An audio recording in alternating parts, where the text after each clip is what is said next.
জনগণ বড় আশা করে একটি অন্তর্বর্তীকালীন সরকার গঠন করেছে। মনে বড় আশা ছিল যে তারা দেশটাকে একটু সংস্কার করবে, দেশের কল্যাণে, জনগণের কল্যাণে 17 বছর যাবৎ যা এর বিপরীত হয়েছে তাকে তারা সংশোধন করবে। কিন্তু আজকে প্রায় 1.5 বছর হতে চলল, আমরা খুব আশাহত, খুবই আমরা মর্মাহত। জনগণের আশা ভরসা সব তারা ধুলির সাথে মিশিয়ে দিয়েছে। কথাটি কেটে না? গত 17 বছর যাবৎ এই দেশের প্রশাসনের রন্ধ্রে রন্ধ্রে হিন্দুয়ায়ন করা হয়েছে। মুসলমানকে ওই সরকার বিশ্বাস করত না, হিন্দুরা তাদের আস্থাভাজন ছিল।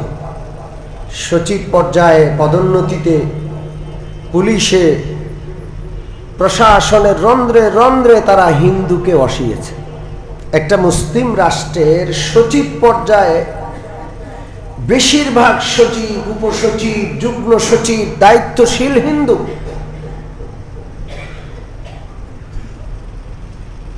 দেশটাকে এতটা পিছনে ফেলে দিয়েছে, এতটা পিছনে সরিয়ে রেখেছে যে আগামী হয়তো কয়েক যুগ এর খেসারত এই দেশ টানতে হবে। বিশাল একটা সুযোগ ছিল এই অন্তর্বর্তীকালীন সরকারের হাতে, কিছুটা হলেও সংশোধন করতে পারত, কিন্তু এরা পূর্ণ ব্যর্থ। এই রকমের গুরুত্বপূর্ণ কোনো বিষয়ে এদের কোনো পদক্ষেপ ছিল না, কোনো পদক্ষেপ নাই। এর ফলশ্রুতিতে গত 17 বছর যাবৎ ইসকন নামক যে উগ্রবাদী হিন্দুত্ববাদী সংগঠনকে এই দেশে প্রতিষ্ঠিত করা হয়েছে, সেই উগ্র হিন্দুত্ববাদী ইসকনদের ভয়াল থাবা এখন আমরা ধীরে ধীরে লক্ষ্য করছি, সেটা প্রকাশ পাচ্ছে। কথাটি কি ঠিক না?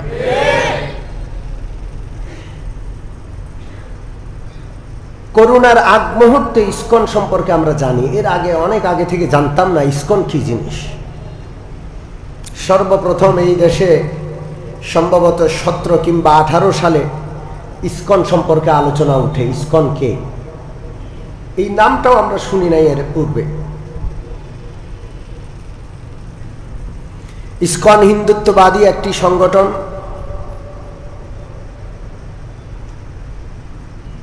এটি প্রতিষ্ঠা হয়েছে 1966 সালে আমেরিকার নিউ ইয়র্কে।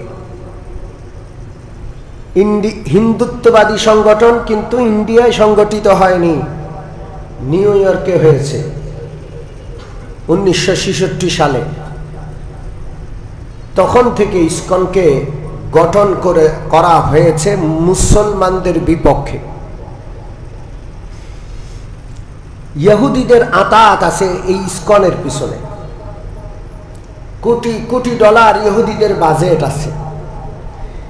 এই অত্র অঞ্চলকে অশান্ত করার জন্য ইহুদিরা যেমন আরবে মধ্যপ্রাচ্যে একটা বিস্ফোরা, ঠিক তদ্রুপ দ্বিতীয় ইসরায়েল ভারতকে এই অঞ্চলের উপমহাদেশের বিস্ফোরা হিসাবে মাঠে ময়দানে নামানোর জন্য ইসকনের দরকার ছিল। সেই ইসকনকে 1966 সালে তারা প্রতিষ্ঠিত করো। এই ইসকন ধীরে ধীরে এই দেশে ফুলে ফেঁপে উঠেছে গত সরকারের আমল থেকে। 2017 সালে সর্বপ্রথম আমরা এর অবস্থান টের পাই। ইসকনের বিভিন্ন মন্দিরে হাজার হাজার শিক্ষার্থীকে তারা প্রসাদ খাওয়ায়। মুসলমান শিক্ষার্থীও আছে। আমরা তো আত্মমর্যাদা বোধ হারিয়ে ফেলেছি। মুসলমানের সন্তানকে গির্জা প্রতিষ্ঠানে পড়ায়, মুসলমানের সন্তানকে মন্দিরের প্রতিষ্ঠানে পড়ায়। মুসলমানের আর কিছু নাই। মেয়র মহিউদ্দিন চট্টগ্রামের মরহুম হয়ে গেছেন। তিনি নিজে নামাজ পড়তেন, আলেমদের সাথে সম্পর্ক রাখতেন, আমলিকের খুব কঠিন সমর্থক, সেখানকার বারবারের মেয়র ছিলেন তিনি। তার একমাত্র সন্তান নওফেল, যিনি গত আমলে শিক্ষামন্ত্রী ছিলেন, নওফেলকে তিনি পড়িয়েছেন দিল্লির শ্রীকৃষ্ণ মিশনের স্কুলে। এই শিক্ষামন্ত্রী আইসা শিক্ষার কি কি 12টা বাজাইছে আমাদের জানা আছে। বই থেকে ইসলামকে ঝেঁটিয়ে তাড়াইছে এবং হিন্দুত্ববাদী সভ্যতার সংস্কৃতি বাংলাদেশের মুসলমানদের ট্যাক্সের টাকায় পরিচালিত প্রাথমিক শিক্ষার প্রতিটা বইয়ে ঢুকিয়েছে। মুহাম্মদুর রাসূলুল্লাহর জীবনী নাই, শ্রীকৃষ্ণের জীবনী। তা আমরা এমন আত্মমর্যাদাহীন মুসলমান হয়েছি, মুসলমান হয়ে আমরা আমাদের সন্তানকে গির্জার প্রতিষ্ঠানে পড়াই, আমাদের সন্তানকে মন্দিরের প্রতিষ্ঠানে পড়াই। যাই হোক, ইসকন সর্বপ্রথম আলোচনায় আসে সম্ভবত 2017 সালে হাজার হাজার মুসলিম শিক্ষার্থীর হাতে প্রসাদ দিয়ে তাদেরকে হরে কৃষ্ণ হরে রাম এগুলো উচ্চস্বরে উচ্চারণ করিয়ে তাদেরকে সেই প্রসাদ খাইয়েছিল। সেটার ভিডিও সারা দেশে সোশ্যাল মিডিয়ায় প্রকাশ পাওয়ার পর হেফাজতে ইসলাম আন্দোলন করেছে, বিবৃতি দিয়েছে, নিন্দা জ্ঞাপন করেছে। সারা দেশের মুসলমানদের মধ্যে একটা সমালোচনা হয়েছে। এরপরে আমরা ধীরে ধীরে ইসকনের অস্তিত্ব টের পাই। ঢাকার স্বামীবাগ ইসকন মন্দিরের পাশে তারাবির জামাত নিয়ে মসজিদের মুসল্লিদের সাথে তারা মারামারি করে অনেক মুসল্লিকে আহত করেছে। সিলেটের কোনো একটা ইসকন মন্দিরের পাশে মসজিদ, তারাবির জামাত নিয়ে মারামারির এক পর্যায়ে ইসকন মন্দির থেকে সরাসরি মুসল্লিদের উপর গুলি বর্ষণ করা হয়েছে। এবং ইসকনের এই বিষয়গুলোর বিপক্ষে সিলেটের এক ইমাম মাওলানা আব্দুর রহমান যখন বক্তব্য দিয়েছেন, ওই মাওলানা আব্দুর রহমান ইমামকে নৃশংসভাবে গলা কেটে হত্যা করা হয়েছে। বিগত সরকারের আমলে ইসকনের এই সমস্ত উগ্রবাদী কাজে, উগ্রবাদী আক্রমণের কোনো বিচার হয় নাই, বরং মুসলমান মুসল্লিদের বিরুদ্ধে মামলা হয়ে নির্বিচারে মুসলমান মুসল্লিদেরকে কয়েদ করা হয়েছে, বন্দী করা হয়েছে, জেল জুলুমের শিকার করা হয়েছে।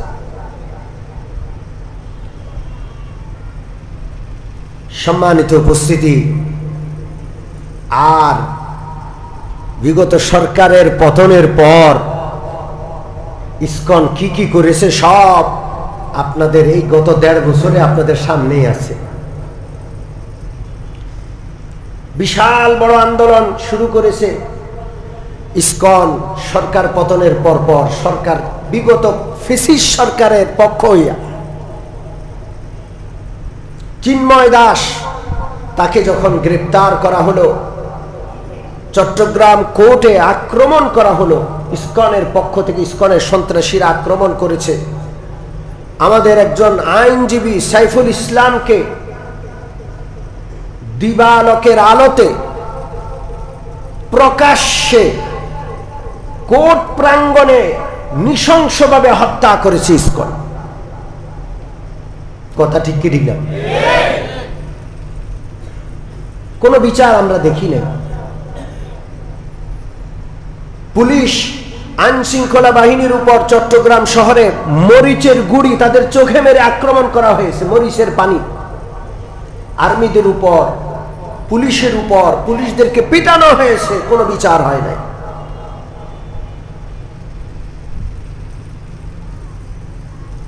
সম্মানিত উপস্থিতি, ইসকন এত ভাড়া বেড়েছে,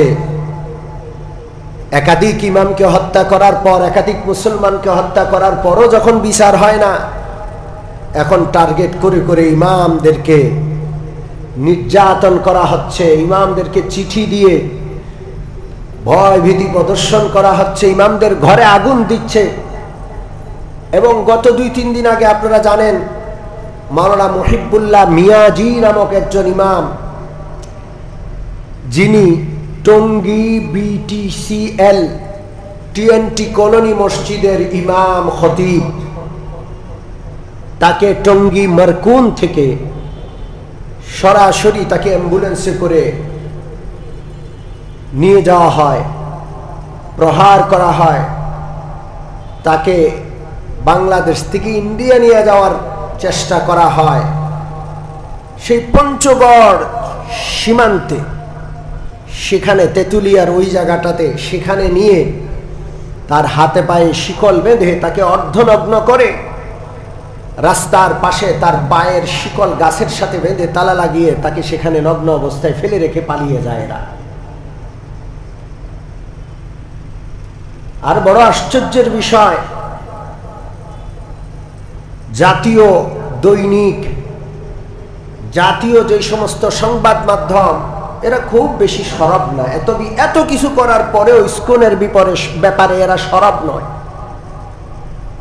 অথচ এর বিপরীত যদি কিছু হইতো, কোনো হিন্দু নির্যাতনের শিকার হইতো মুসলমান কর্তৃক, দেখতেন প্রথম আলো, ডেইলি স্টার সহ দালাল মিডিয়া আদা জল খেয়ে মাঠে নেমে যেত। নারীবাদীরা, মানবাধিকারের ধ্বজাধারীরা, ওরা আদা জল খেয়ে মাঠে নেমে যেত। কথা ঠিক কি? আর ইতিমধ্যে সোশ্যাল মিডিয়ার কল্যাণে আমরা জানতে পারছি, মুসলিম নারীদেরকে টার্গেট করে এই উগ্র সন্ত্রাসী হিন্দুত্ববাদী সংগঠন ইসকনের সদস্যরা ফাঁদে ফেলে মুসলিম নারীদের প্রেমের ফাঁদে ফেলে তারা ধর্ষণ করছে। এবং সেই ধর্ষণ যে যতটা করতে পারে তাকে পুরস্কার দেওয়া হচ্ছে, তার চাকরি দেওয়া হচ্ছে, তার ব্যাপারে পুরস্কার ঘোষণা হচ্ছে, এবং প্রকাশ্যে অপ্রকাশ্যে না। এই কাজগুলো করা সত্ত্বেও কোনো বিচার হচ্ছে না। গাজীপুরে 13 বছর বয়সী এক মাদ্রাসা ছাত্রীকে উঠিয়ে নিয়ে গিয়ে জোর করে 3 দিন পর্যন্ত লাগাতার ধর্ষণ করার পর তাকে রাস্তার পাশে ফেলে দিয়ে চলে যায়। আর আইন শৃঙ্খলা বাহিনী সেটাকে স্বাভাবিক করার জন্য বলে দিয়েছে এটা প্রেম ঘটিত। অথচ বিষয়টা প্রেম ঘটিত নয়। এই দেশে 18 বছরের আগে বিয়ে করা অন্যায়।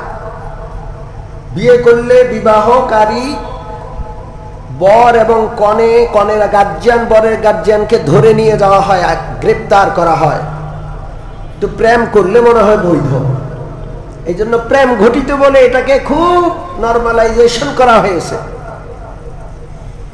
এই জন্য আমি প্রথমেই বলেছিলাম, এই দেশের পুলিশ সহ এই দেশের আইন শৃঙ্খলা বাহিনীর রন্ধ্রে রন্ধ্রে, প্রশাসনের রন্ধ্রে রন্ধ্রে ইসকন ঢুকে গেছে। ঠিক কি ঠিক না? আমরা আজকের মিম্বর থেকে সরকারকে হুঁশিয়ার করতে চাই, আপনাদের বিচারহীনতার কারণে এবং গত ফ্যাসিস্টদের 17 বছরে ইসকনকে প্রতিষ্ঠা করার কারণে প্রতিষ্ঠিত সন্ত্রাসী সংগঠন ইসকন এখন মসজিদের ইমামদেরকে টার্গেট করছে। আমাদের প্রাণের চেয়ে প্রিয় আমাদের মুসলিম রমণী, আমাদের ভাই বোন, আমাদের মা বোনদেরকে টার্গেট করছে। যদি আপনারা এই সন্ত্রাসী সংগঠনকে নিষিদ্ধ না করেন, তো গোটা দেশের লক্ষ লক্ষ মসজিদের ইমাম কোটি কোটি মুসল্লিদেরকে নিয়ে রাস্তায় নেমে কঠোর আন্দোলন দাঁড় করাতে বাধ্য হবে।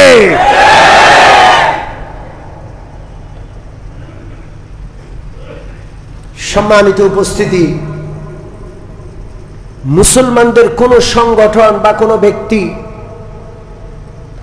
কোরআনে বর্ণিত জেহাদের কথা আলোচনা করলেই তাকে সন্ত্রাসী বলে দেশের পক্ষ থেকে আইন শৃঙ্খলা বাহিনী ঘোষণা করে। এবং দেশে জঙ্গি আছে এটা প্রমাণ করার জন্য জঙ্গি নাটক সাজানোর বহু প্রমাণ ইতিপূর্বে আছে।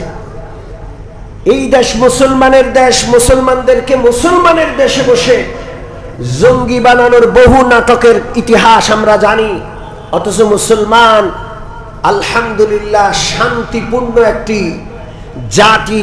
পৃথিবীর হাজারো দেশের, পৃথিবীর অন্য অন্য দেশের তুলনায় এই দেশের মুসলমান বেশি শান্তিপ্রিয়, আলহামদুলিল্লাহ। ধর্মীয় সহ অবস্থানে এই দেশের মুসলমান বিশ্বাসী। হাজার বছরের সভ্যতা সংস্কৃতি মুসলমানদের রয়েছে, সুনাম রয়েছে। এই দেশের হিন্দু মুসলমান মিলেমিশে এই দেশে বসবাস করছে। এই হিন্দু মুসলমানদের সহ অবস্থান, সুন্দর অবস্থান, শান্তিপূর্ণ অবস্থানকে কলুষিত করার জন্য, নষ্ট করার জন্য এই ইসকনের সন্ত্রাসীরা চেষ্টা করছে এবং হিন্দু মুসলমানদেরকে মুখোমুখি দাঁড় করানোর অপচেষ্টায় তারা লিপ্ত রয়েছে। কথা ঠিক কিনা? এখানে আমরা একটা কথা না বললেই নয়, মনে রাখতে হবে ইসকন আর হিন্দু এক নয়। ইসকন আর হিন্দু এক নয়। হিন্দুত্ববাদীদের একটি উগ্র সংগঠনের নাম ইসকন। লক্ষ লক্ষ হিন্দু উগ্র এই ইসকনের বিপক্ষে আছে। ইসকন মুসলমানদের জায়গা দখল করে, ইসকন মাদ্রাসা স্কুলের জায়গা দখল করে, ইসকন সনাতনী হিন্দুদের মন্দির দখল করে, সনাতনী হিন্দুদের জায়গা জমি দখল করে। কথা ঠিক কিনা? আপনি দেখবেন হিন্দুদের বড় বড় পুরোহিত, হিন্দুদের বড় বড় ব্যক্তি, তারা ইসকনের বিপক্ষে সরাসরি বিবৃতি দিচ্ছে এবং তারাই দাবি তুলছে যে ইসকনকে নিষিদ্ধ করা হোক। এই দেশ থেকে ইসকনের সমস্ত কার্যক্রম গুটিয়ে এই দেশ থেকে তাদেরকে বিতাড়িত করা হোক। কথা ঠিক কি ঠিক না? সম্মানিত উপস্থিতি, এখনই সতর্ক হওয়ার দরকার। কাল ক্ষেপণের সময় নাই। আছে? জোরে বলেন। চতুর্মুখী ষড়যন্ত্র এই দেশটাকে নিয়ে, পার্বত্য অঞ্চল নিয়ে ষড়যন্ত্র, ইসকনের মাধ্যমে দেশে অস্থিতিশীলতা সৃষ্টি করার ষড়যন্ত্র, আরো হাজার রকমের এই ষড়যন্ত্রের ফাঁদে এই দেশ আটকা পড়ে আছে। আর যারা ক্ষমতায় আছে তারা বসে বসে তামাশা দেখছে, কোনো ব্যবস্থা আমরা নিতে দেখি না। ঠিক কি ঠিক না? গতকাল বা পরশু আমাদের এই পুরান ঢাকায় অবস্থিত বুয়েট ইঞ্জিনিয়ারিং ইউনিভার্সিটির একজন ছাত্র, হিন্দু ছাত্র, মুসলিম বোরকাওয়ালি পর্দানসীন আমাদের মা বোনদেরকে সে ধর্ষণের সম্পর্কে যেই মন্তব্য প্রকাশ করেছে, কোন একজন হিজাবিকে সে ধর্ষণ করেছে সেটাও সে তার স্ট্যাটাসে লিখেছে এবং মুসলিম হিজাবি নারীদেরকে ধর্ষণের আনন্দই নাকি আলাদা সেটা সে প্রকাশ করেছে।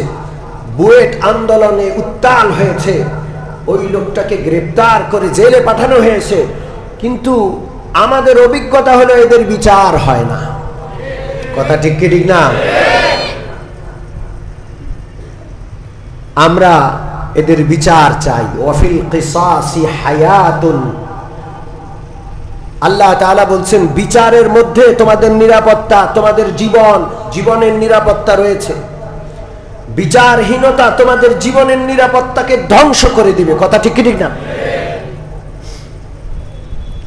আমাদের আর অলস বসে থাকার সময় নাই।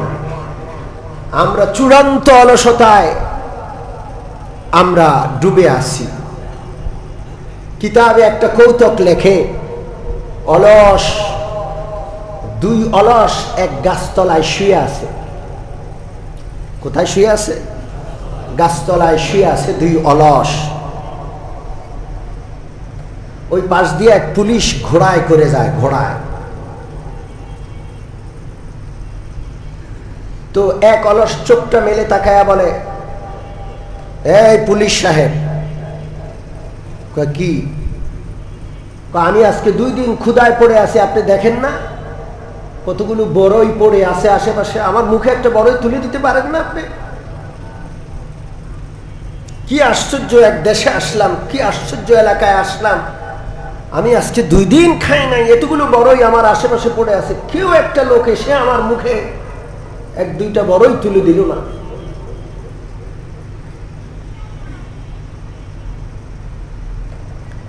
পুলিশ বেচারা ঘোড়ার উপর আশ্চর্য হইয়া তাকায়, এই আবার কোন মানুষ?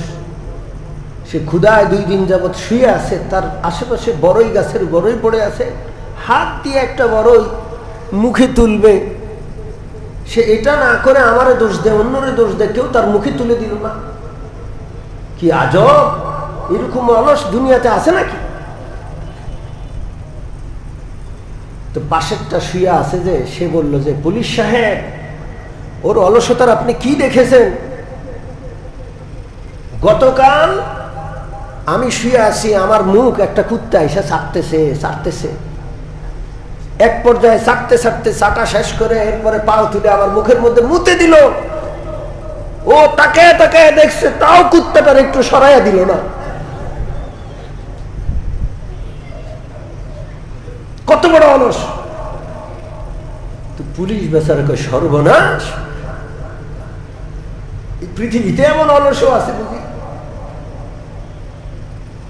আমরা মুসলমানরা এরকমের অলস হয়ে গেছি। কথা ঠিক ঠিক না? আমাদের দেশ, আমাদের ভূখণ্ড, আমাদের স্বাধীনতা, আমাদের নিরাপত্তা সব আমাদের দেশে আমরা হারিয়ে ফেলছি। অথচ আমরা আমাদের অলসতা ঝেড়ে নারায়ে তাকবীরের স্লোগান দিয়ে এখনো আমরা জেগে উঠতে পারি নাই। ঠিক ঠিক না? সম্মানিত উপস্থিতি, এক কঠিন সময় সামনে আসছে। এখনো যদি আমরা সতর্ক না হই, আমরা আমাদের দেশেই পরবাসী হয়ে যাওয়ার আশঙ্কা আছে। ঠিক কি ঠিক না? আমাদের সতর্ক হতে হবে, সমস্ত অলসতা ঝেড়ে ফেলতে হবে। আমাদের নিরাপত্তা নিয়ে, আমাদের স্বাধীনতার সার্বভৌমত্ব নিয়ে অন্য কেউ কথা বলবে না, অন্য কেউ আমাদেরকে স্বাধীনতার নিরাপত্তা এনে দিবে না। আমাদের নিরাপত্তা, আমাদের স্বাধীনতা আমাদেরকে অর্জন যেমন আমরা করেছি, রক্ষাও করতে হবে। প্রয়োজনে জান দিতে হবে, রক্ত দিতে হবে। রাজি আছি তো ইনশাআল্লাহ? চতুর্মুখী ষড়যন্ত্র এই ভূখণ্ডটাকে নিয়ে।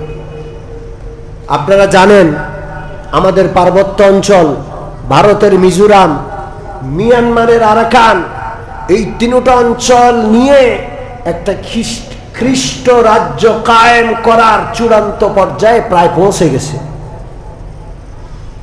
পৃথিবীর পরাশক্তি ইউরোপ, আমেরিকা, এরা এই চক্রান্ত করেই যাচ্ছে। আর অপর পাশে আমাদের প্রতিবেশী রাষ্ট্র ভারত তো সবসময় আছে। 17 বছর যাবৎ যারা ফ্যাসিস্ট ছিল, গোটা সেই শাসকদেরকে আমাদের প্রতিবেশী রাষ্ট্র আশ্রয় দিয়েছে। কথা ঠিক ঠিক না? অথচ আমাদের এই রাষ্ট্রের যারা এখন কর্ণধার, একটাবার প্রশ্ন তোলার সাহস পায় নাই যে আপনারা আমাদের এই অপরাধীগুলোকে, হাজার হাজার অপরাধীগুলো থেকে কেন রাজনৈতিক আশ্রয় দিলেন? এই প্রশ্নটা তোলার দুঃসাহস এরা দেখাইতে পারে নাই। সম্মানিত উপস্থিতি, 1 নম্বর কাজ হইল দোয়া করতে হবে। 2 নম্বর কাজ হইল সচেতন হইতে হবে। 3 নম্বর, যদি ডাক আসে, উলামায়ে কেরাম যদি মসজিদের মিম্বর থেকে ডাক দেন, রাস্তায় নামতে হবে, আন্দোলন করতে হবে। প্রয়োজনে মুক্তিযুদ্ধের জন্য, স্বাধীনতার জন্য যেমন মুক্তিযুদ্ধ হয়েছে, স্বাধীনতা রক্ষার জন্য আরেকটা মুক্তিযুদ্ধের দরকার হইলে অস্ত্র নিয়ে জিহাদে ঝাঁপিয়ে পড়ার জন্য কারা কারা রাজি আছে? হাত তুলি। নারায়ে তাকবীর, নারায়ে তাকবীর। আল্লাহ তাআলা আমাদের এই দেশটাকে হেফাজত করেন, আমাদের নিরাপত্তা, আমাদের স্বাধীনতাকে আল্লাহ হেফাজত করেন। আমিন।